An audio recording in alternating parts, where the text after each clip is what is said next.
You know that feeling, right? The one where your brain is just, it's like a constant noisy radio station you can't tune out. Deadlines, emails, family stuff, the news cycle, that endless list of things you should be doing. It's like, I don't know, having 50 browser tabs open in your mind. Yeah, all demanding attention. Exactly, all competing for processing power, all turned up way too loud. Yeah. And trying to find a quiet moment or, heck, even just one clear thought in all that noise. It feels impossible sometimes. You're definitely not alone in that. Oh, absolutely. That feeling of being totally overwhelmed, the racing thoughts you just can't seem to shut off, it really feels like the default mode for so many of us these days. Right. And it's not just about feeling frazzled, you know? It has real consequences. That constant mental clutter makes focusing a real struggle. Clear thinking feels like a luxury you can't afford. No. And sleep. Forget about it. Often, yeah, it feels like a distant dream. And this isn't just like a feeling, this kind of chronic stress. It triggers actual physiological responses. Yeah. Hormones like cortisol, adrenaline, they get released, and they literally impact how your brain functions. It affects memory, decision-making, everything. Wow. It's that constant push and pull, isn't it? Between the external stuff, work demands, money worries, relationships, and then those internal battles. Perfectionism, that little voice. The inner critic. Exactly. Or just negative self-talk that keeps looping. Okay, so what if I told you that maybe, just maybe, a really simple tool, something you probably have lying around right now, like an old notebook, a pen, even just the Notes app on your phone could be one of the best ways to actually untangle some of that noise, to find a way back to, well, calm. And that's exactly what we're diving into today. Yeah. It's fascinating territory. We've gone through a whole stack of sources, articles, some research, even some really interesting online discussions to get to the heart of journaling. Right. Not looking at it as just, you know, a diary you kept as a kid or some trendy wellness thing, but understanding it as a powerful, evidence-backed tool, something to actively manage stress and anxiety, especially in that busy, overwhelmed mind. So our mission here is basically to cut through the noise ourselves, pull out the most important bits from all this material. We want to understand how journaling really helps a cluttered mind find some peace and dig into why it works.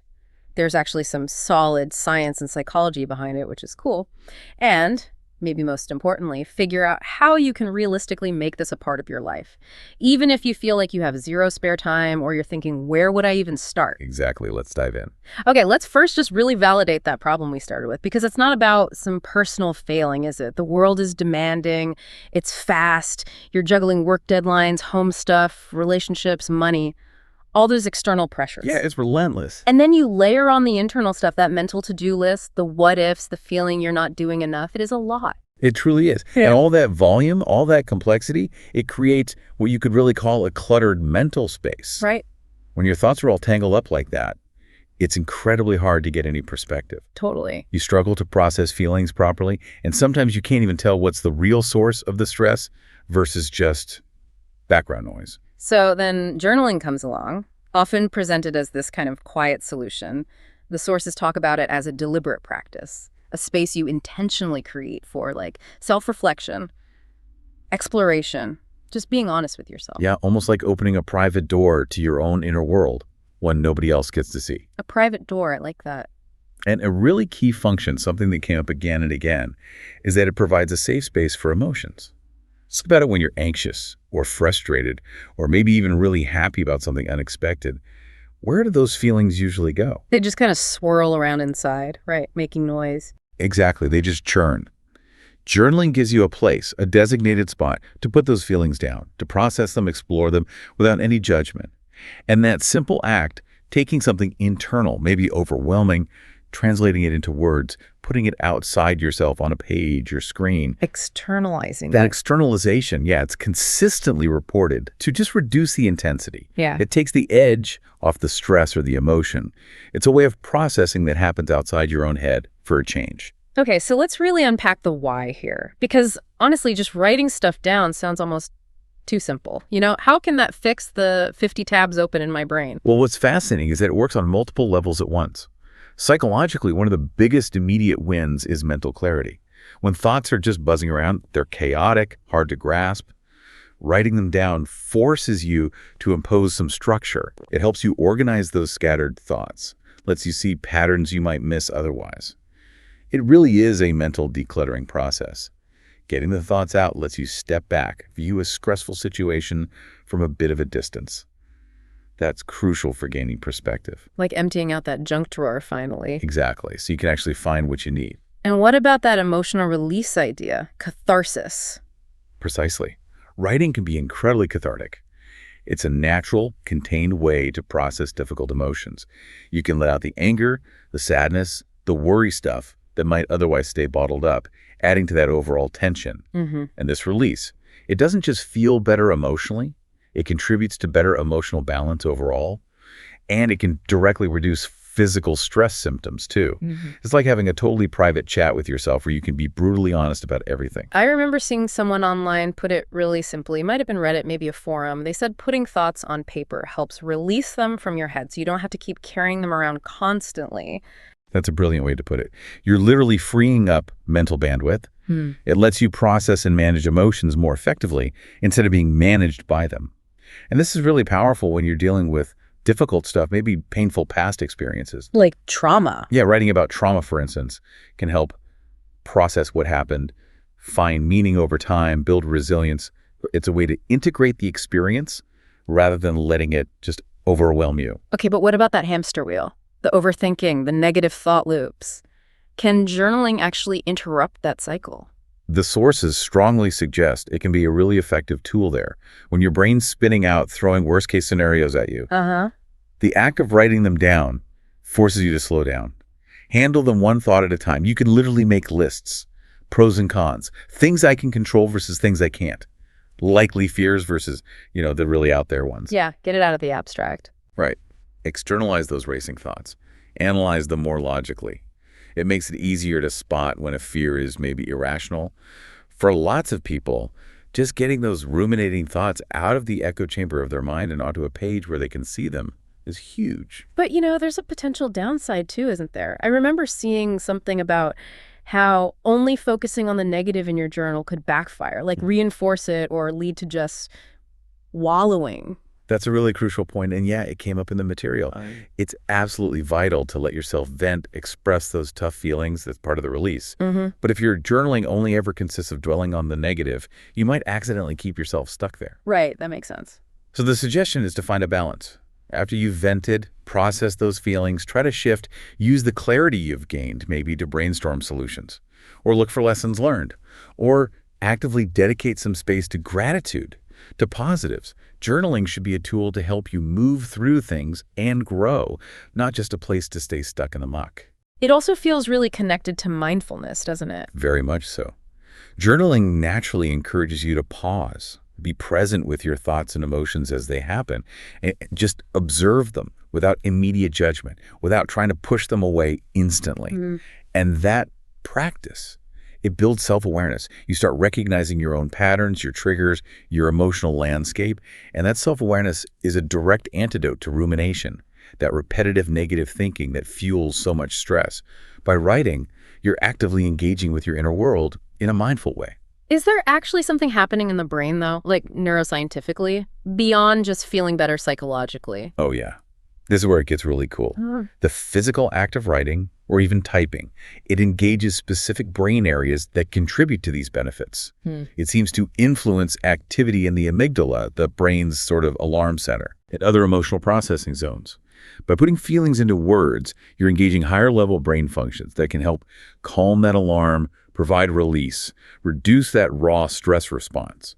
And your prefrontal cortex, the planning, decision-making, logical part, gets a workout when you organize thoughts, make sense of emotions, think critically, weighing feelings against values. It literally helps declutter the mind for better problem solving, brings order to the chaos. So it's not just a mind trick. Your brain is actually processing things differently when you write it down. Exactly. You're forging new pathways, in a way.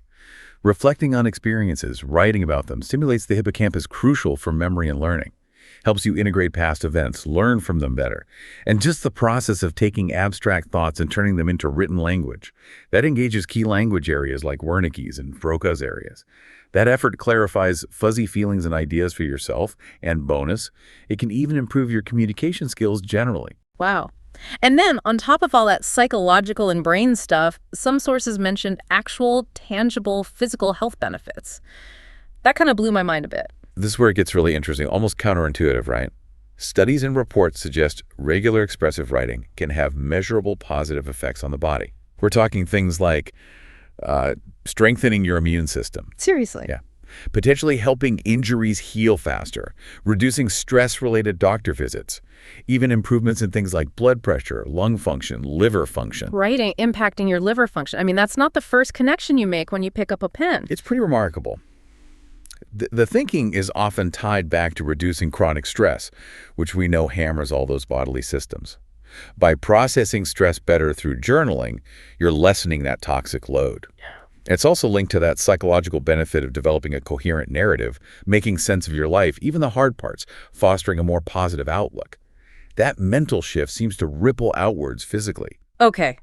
I'm sold. This sounds genuinely powerful, but now, the reality check. For so many people, maybe myself included sometimes, there's this big wall of, ugh, I can't, or nope, when you think about actually starting, not knowing how, feeling awkward, thinking you have to be some great writer, or just feeling like you have absolutely zero time, especially when you're already stressed out. Acknowledging those struggles is so important because they're the biggest roadblocks. Yeah. It's totally true when you feel most overwhelmed.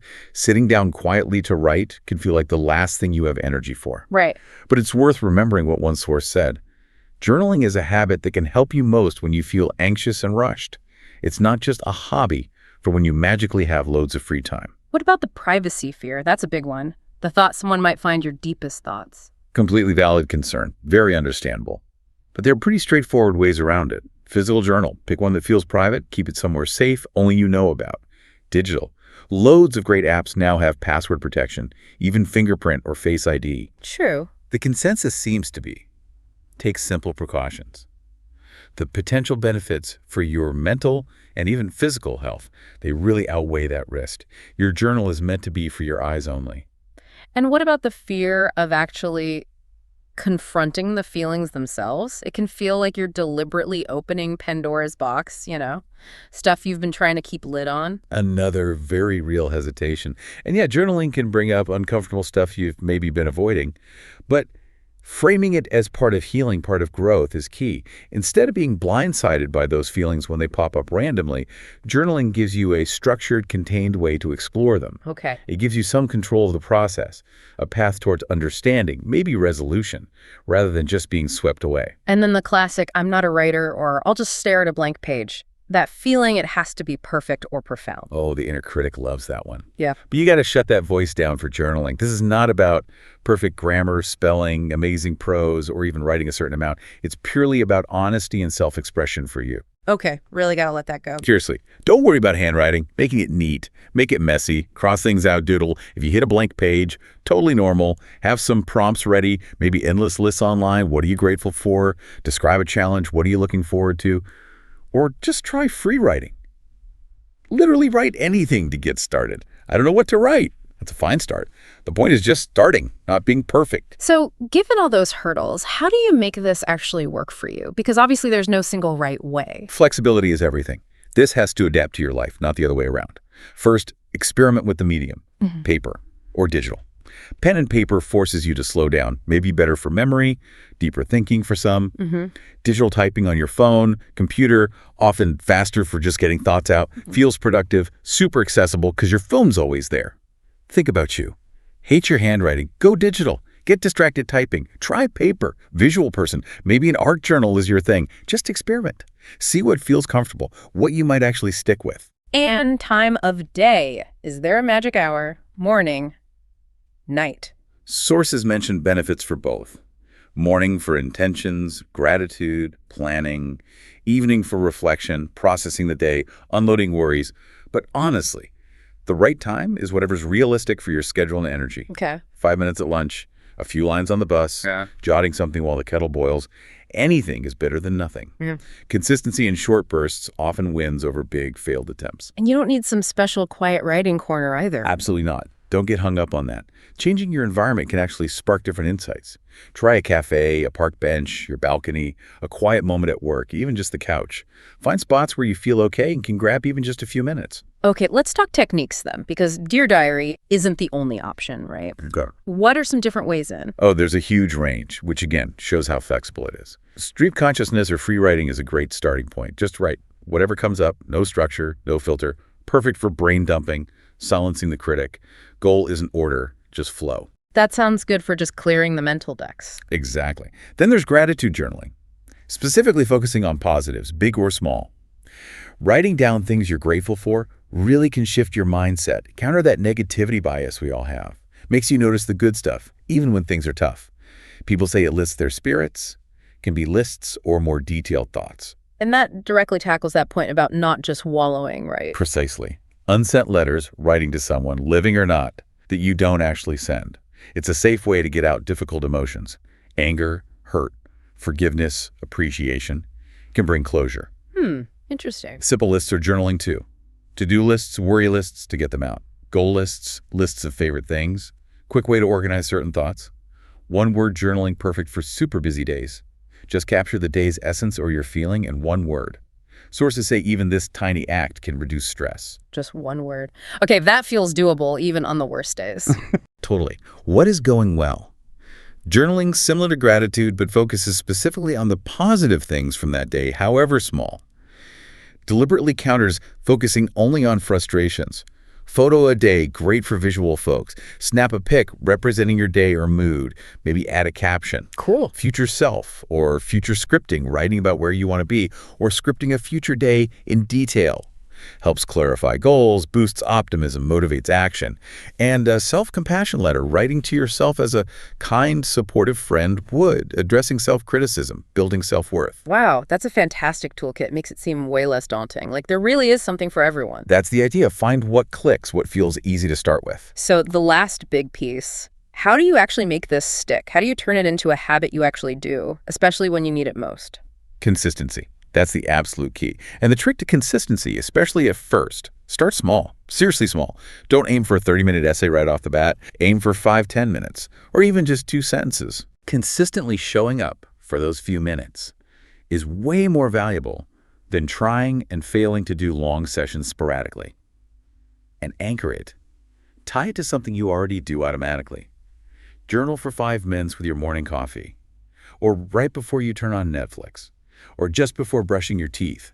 Link it to an existing routine. Makes it harder to forget. Exactly. And schedule it if you need to. Put it in your calendar, set a phone reminder. If you don't consciously make space for it, it's so easy for other things to push it out. And track it.